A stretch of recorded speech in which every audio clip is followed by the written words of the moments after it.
Stone. Warriors trying to tie or even take a late lead. Anthony for the lead. Gross ties it at the buzzer. This is the Westmoreland on the Hardwood Podcast on the Westmoreland Sports Network. Here are your hosts, Jack Ridenour and Sean Meyers. We welcome you into the Westmoreland on the Hardwood Podcast for the first time in the 2024-2025 season. I'm Sean Meyers, joined by Jack Ridenour. And Jack, so glad to be back doing this. This is our third year now of the Westmoreland on the Hardwood Podcast, and we've got a big show to get to. We have to kind of make up for some lost time. We'll touch on the first few weeks of the WPIAL boys and basketball season. We'll also have our plays of the week, our team of the week, which is the Hempfield Area girls basketball squad, and a look ahead at what's upcoming for this next week of action. But first off, before we get into our starting five, our big takeaways from this past week, just the fact that we're back doing this show and talking about high school basketball is very exciting. You and I both had a chance to do some college and certainly some high school games already this season. Thrilled to be back with you, Sean. Excited for this winter. And I really say that this is, my favorite time of the year. I love basketball season. So excited to talk about some hoops in the area. Well, let's begin with our starting five, our biggest takeaways from this past week. And because it is the first show of the season, we can kind of go back a little bit beyond that too, because we're now almost 3 weeks into the basketball season. Felt like it started much earlier this year than past years. Well, let's start on the boys' side and with Greater Latrobe, because the Wildcats stayed perfect. They got a big win in section play in Class 5A at Gateway. And Jack, this is a team that the last 2 years, if you talk to their players, and I talked to Brad Wetzel, their head coach, he would say that it was disappointing that they missed the playoffs, especially last year. They kind of just faltered down the stretch. But he mentioned it was just injuries that they never really got in a rhythm. It certainly feels like they're in a rhythm so far this year. They have the look of a team that not only should make the playoffs, but maybe can make some noise. And anytime you can win at Gateway, that's a statement type of victory. And I think what's so impressive about that win is that they came down from a 10-point deficit in the fourth quarter alone. Not to mention they had 3 starters that had 4 fouls. So, I mean, the fact that they were able to overcome all of that adversity it says a lot about this team. You've got John Wetzel leading the way. And when you bring the success he's had on the football field over into basketball, I mean, it translates right over. And he's bringing that winning mentality over to the basketball program. And you bring back Max Butler, Andy Tash, Kyle McNeil, Ian DeSerb, a lot of guys that got some major minutes a year ago. And, I'm really impressed with how this team has played offensively. I will say defensively, that's the one thing they're going to have to clean up. They do allow a lot of points, but when you play fast, you're bound to give up some extra points in transition.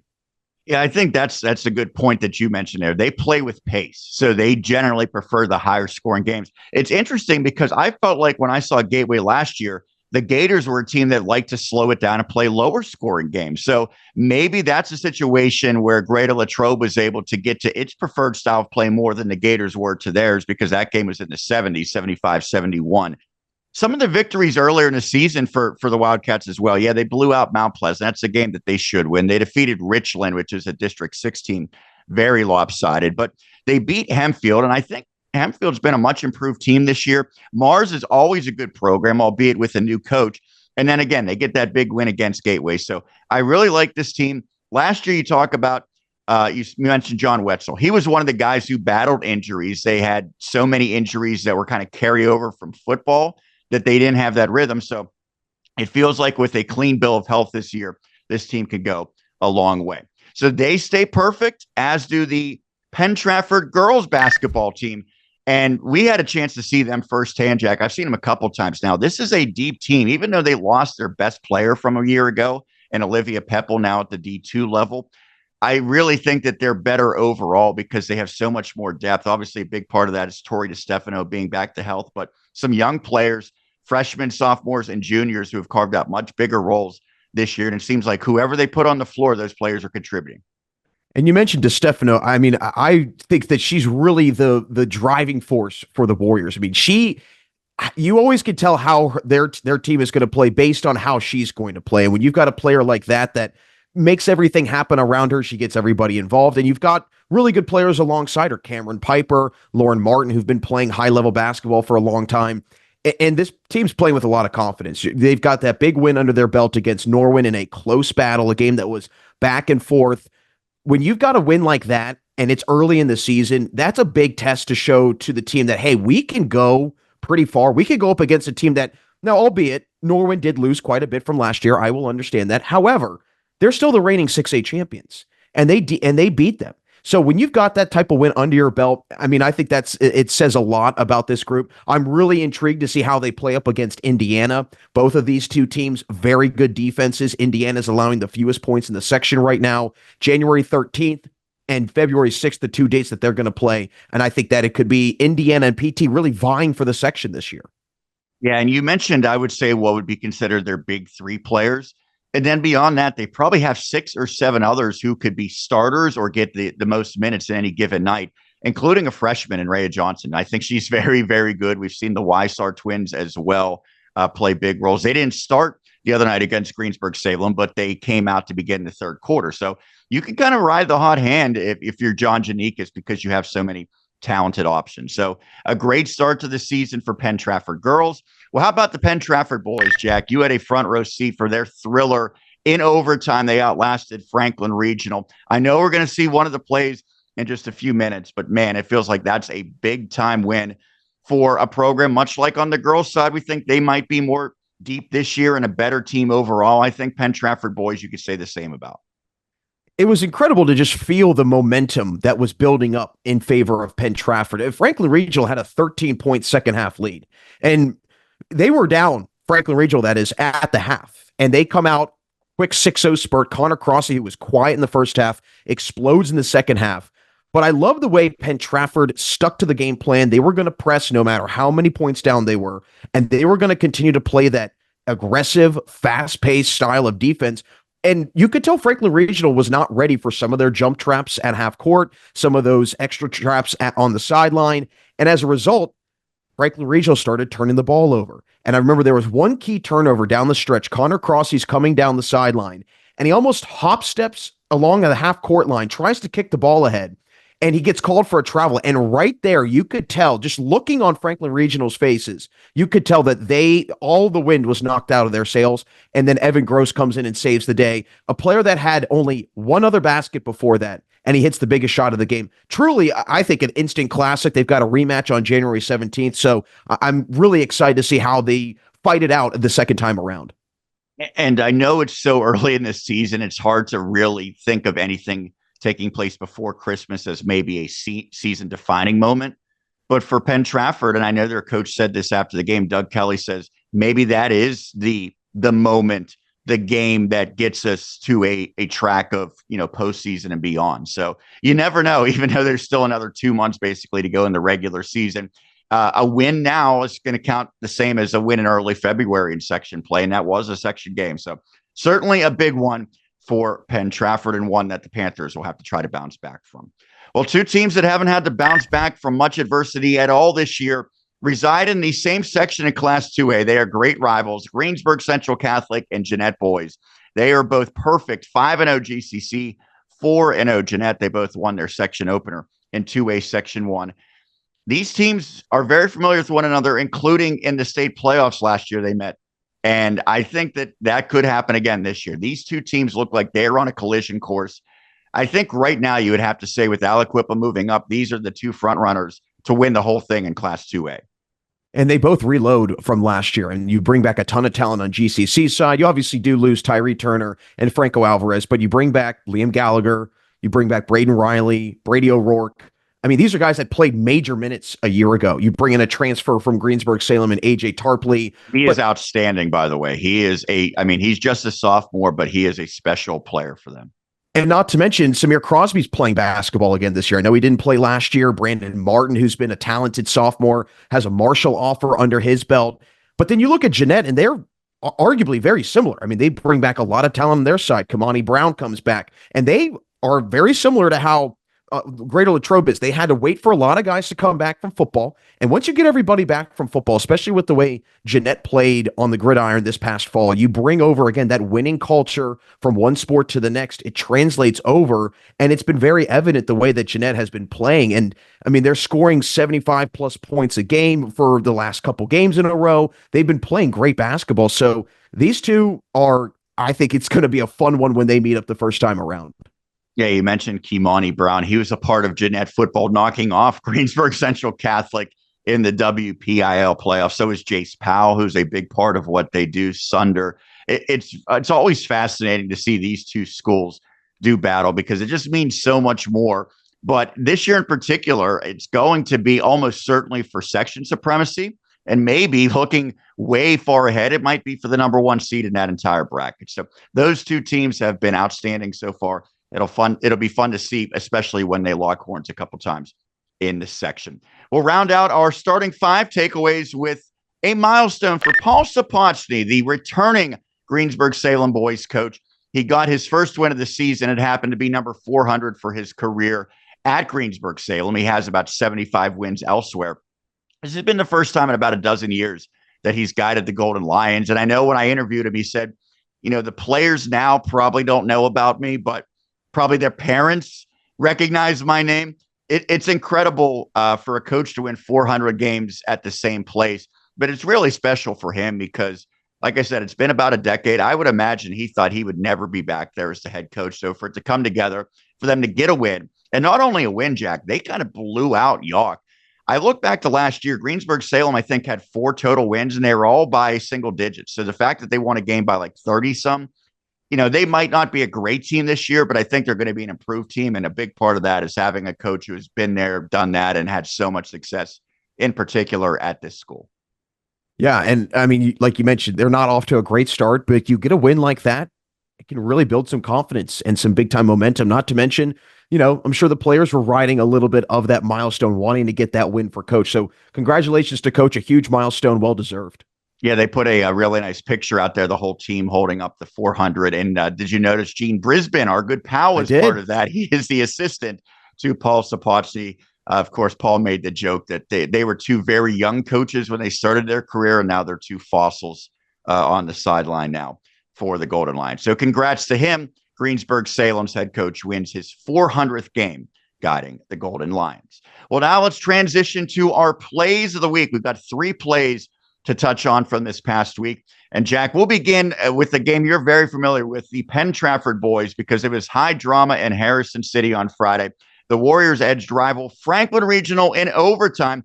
The Panthers nearly won it in regulation, if not for the heroics of Evan Gross, whose putback beat the buzzer to deadlock the score, with Jack and Greg Bizignani capturing the action.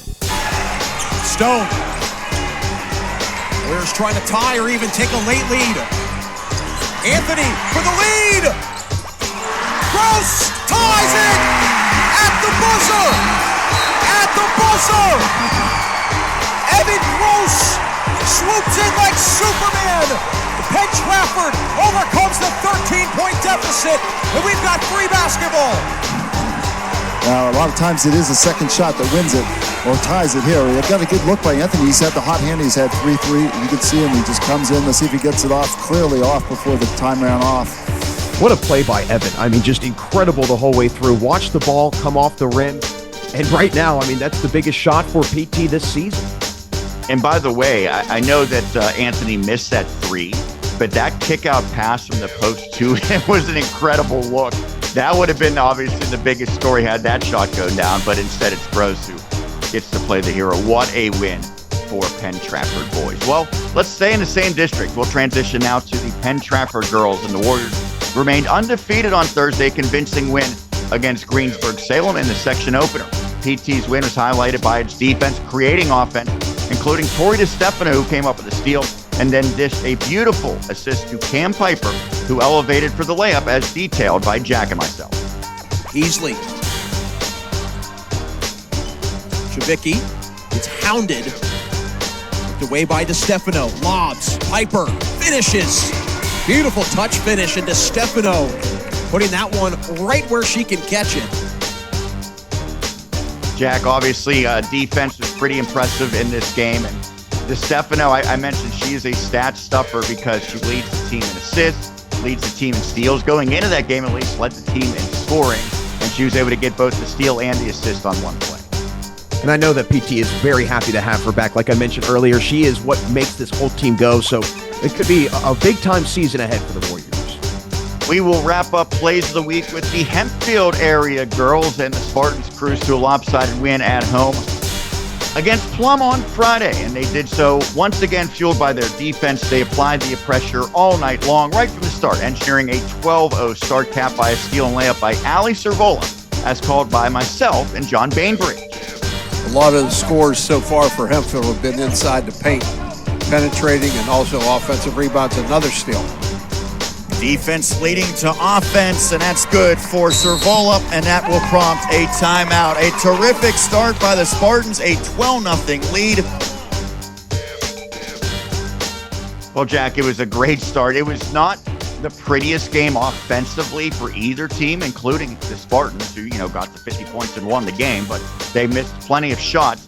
That said, their defense the entire night was suffocating. The Mustangs really just could never get anything going. So a lot of credit to the Spartans. They're off to a great start. And by the way, that serves as a really good transition to our team of the week. It is those aforementioned Spartans. Hempfield girls now 6-0.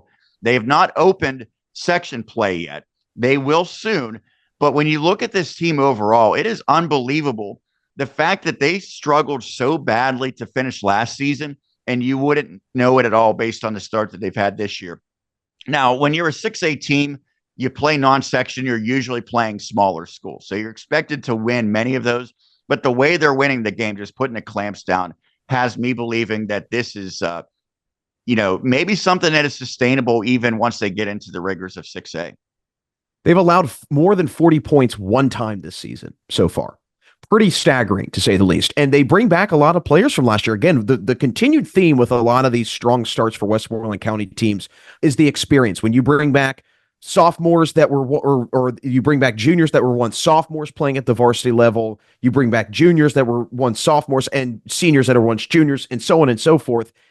The learning curve is significantly smaller. Ali Servola played pretty high-level basketball last year, and she's fit right back into the same form that she was a year ago. Ava Shipman back into the fold after missing all of last year and had a promising freshman season. Mia Shipman as well, another post presence down low. They're bringing everybody together, and I think the big thing, and I know that Coach Madison really emphasized it, was the aspect that last year, and he said it, when you look at the film, we were not finishing shots. We were getting shots, but we weren't finishing them. And it looks like they're starting to finish them. And they're also translating that defensively onto the other side of the floor. And when you're limiting teams to not even 40 points, you're doing something right there. Yeah, so they gave up 22 in that win against Plum. And yeah, the Mustangs are down a little bit, but they've typically been a pretty darn good 5A team. They won at North Hills. That was the lone game that they gave up more than 40, to your point, but they put up 57 in that victory against the Indians. Limited Fox Chapel to 36, 33 against Greensburg Salem, 16 against Mount Pleasant. And really, I know from one year to the next, teams can look drastically different, but there's still the name on the front of the jersey, right? They blew out McKeesport to open the season, 64-39 at McKeesport. Yeah, the Tigers are not the same team they were the last 2 years, but that has been an upper echelon program for quite a while now, Jack. So for them to get that win to start the season, I think did wonders for the confidence for a team that probably didn't have a lot of confidence wrapping up last season. And I'm sure that they know in the back of their mind that, hey, we did the same thing last year. We started off really good. They started 7-2 last year, but then you go 1-12 your final 13 games. So they have that in the back of their mind. And the fact that they are bringing back players that were on that team, and they obviously don't want to repeat that, that's a sign that not only are they growing and maturing as a group, but they're going to do whatever it takes to make sure that they can maybe correct themselves, go the other way, and keep this winning streak rolling. Obviously, it will come to a halt at some point. Some team will play better, and they'll just catch them on a bad night. But so you're saying they're not going 27-0 this season? Hey, you know what? People have been. I will be the first one here. If I am wrong, I will wear a Spartan shirt for the whole month of March. I don't know. I'll find something. But I think this team is going to make a lot of noise in 6A, and I don't think that this start is similar to last year's start. I truly think that they can keep it going. Yeah, and to your point, maybe their mentality is, okay, we're winning games, but we still know we have to get even better. And I think we heard that after their victory. And it's hard to really nitpick when you win 50-22. But I think their approach is, yeah, that was a good performance. Let's enjoy the win, but we still have to get even better because it's going to get more difficult. And to that point, they play at West Mifflin this week. But then on Thursday, they open 6A at Mount Lebanon. So it's never easy to open conference play on the road against the Blue Devils. We'll see how the Spartans fare this week. But so far, so good. They are 6-0. And as a result, that earns them Team of the Week in our inaugural episode of the Westmoreland on the Hardwood Podcast here in 24-25. Well, last piece of business here, Jack, is the look ahead, looking at the games this upcoming week. And a lot of teams have already opened section play, but it really jumps into the thick of things this week. Just about every team will be getting section play if they haven't already this upcoming week. So let's look. First, we'll take a look at the boys' side. Amani Christian at Norwin on Monday. For those unaware, Amani Christian dominated Class 1A. They decided, hey, why don't we move up to 6A? So now the Saints are one of the best teams in 6A. That will be a tough one for Norwin. Although I think the Knights have shown some signs of improvement from where they were a year ago. That will be a true litmus test. Tuesday, Connellsville at Hempfield, Penn Trafford at Albert Gallatin, Uniontown at Greater Latrobe, Knock at Burrell, Derry area at Greensburg Salem, and York at Bell Vernon area. Certainly that Greater Latrobe Uniontown matchup looming large. Friday, Pittsburgh Central Catholic at Hempfield area. That'll be a game we have on WSN. Franklin Regional at Gateway. That's always a fun rivalry matchup between those neighboring communities. Burrell at Deer Lakes, a rematch of the championship game a year ago. Bell Vernon at Derry area, and Ligonier Valley at Mount Pleasant. And then a lot of non-section Westmoreland action on Saturday. Southmoreland against Greensburg Salem, Kiski area against GCC. Burrell matches up against Derry area, Bell Vernon against Hempfield. Norwin against Valley, Mount Pleasant, and Jeanette will lock horns. Ligonier Valley against York, and Greater Latrobe against Monessen. Just quickly on the boys' side of things, Jack, some really fun matchups. I mentioned some marquee ones, including a WPIAL championship rematch. What jumps out to you? I'm really intrigued about Pittsburgh Central Catholic and Hempfield. We mentioned it briefly when we were talking about the girls' side of things. I think the Spartans boys are playing fantastic basketball. I mean, they are right now, in my opinion, one of the most improved teams in Westmoreland County from last year to this year. And I'm also intrigued about the Franklin Regional game against Gateway. They're coming off a tough loss. Gateway, the same thing, both against section foes. So, I mean, that feels like a really big early season section game for both teams. But those two really, really stand out, especially for Hempfield. I've been pleased with how they've been playing to start. And did you have the Burrell Deer Lakes game last year, Jack? I did. Yes, the championship. Yep. Yeah, that was a fun one last year. Unfortunately for the Westmoreland County contingent, did not go the way that we were hoping. The Buccaneers came up short. I know, those teams have changed quite a bit, but that's always a big time matchup there in the AK Valley between the Buccaneers and the Lancers as well. Let's look at the girls' side of things. Penn Hills at Franklin Regional on Monday. That's a game we will have on WSN. Derry area at Valley as well. Tuesday, Penn Trafford at Greater Latrobe. Initially, it was scheduled for Monday. They moved it to Tuesday as part of a doubleheader. So that'll be a good Westmoreland County clash at Greater Latrobe High School. York at Bell Vernon is on Wednesday. Hempfield, as we mentioned, at Mount Lebanon on Thursday. Greater Latrobe also on the road against McKeesport. And Burrell at Derry area also on Thursday. Friday, Greensburg Salem will head on the road to play Kiski area. Anything that jumps out on the girls' side of the slate? Hempfield and Mount Lebanon. I mean, that'll be the true test there for the Lady Spartans. Can they stay perfect? And even if they do lose, but it's a close game, I think that still shows a lot of improvement from them last year. So I'm excited to see how it's going to be an exciting year for Hempfield area basketball. Also keep an eye on Franklin Regional girls. Bernie Puchka got the win against Plum, a school where he teaches and where he graduated from. So a good start to section play for FR. They'll look to keep that up against the Penn Hills Indians. Also some college action that we will have on our airwaves this week in Westmoreland County. And that'll be on Wednesday as Seton Hill welcomes East Stroudsburg for a doubleheader. Of course, the PSAC in the conference, they do men's, women's doubleheader. So we will have those games for you on Wednesday. Also on Wednesday, Carlo at Pitt Greensburg on the men's side. And then on the women's side, Pitt Greensburg goes to Carlo. Usually the AMCC splits them midweek. So men's game will be at one school, women's game will be at the other. So that will be the matchup between the Celtics and the Bobcats on Wednesday. Thursday, some PAC action as St. Vincent is at Westminster for women's basketball. Also on the women's side, it is a non-conference matchup, Pitt Greensburg at Case Western Reserve. And then Saturday, Seton Hill heads out to Westchester.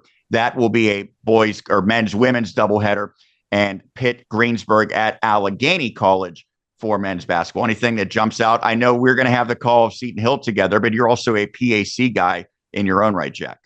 Yeah, St. Vincent Westminster should be a really good one. I'm intrigued about how, the Bearcats can kind of keep things rolling on their side. I know that they had a little bit of a rocky start, but they played some really good non-conference teams. But yeah, I'm excited about this Seton Hill doubleheader on Wednesday. I mean, how about the women? I know, fantastic start for them. I mean, they're playing incredible basketball.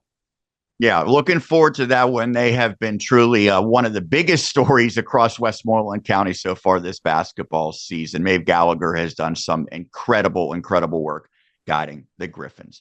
Well, that's going to do it for this first episode of the 24-25 season. Our plan is to do it just about every Sunday, although with the holidays coming up, we'll probably have to alter that slightly. But once we get into January, Jack, we're going to have so much each and every week to talk about. So, of course, we're going to have plays of the week. We'll have our team of the week. We'll have a look ahead. And, of course, we'll have our starting 5 takeaways.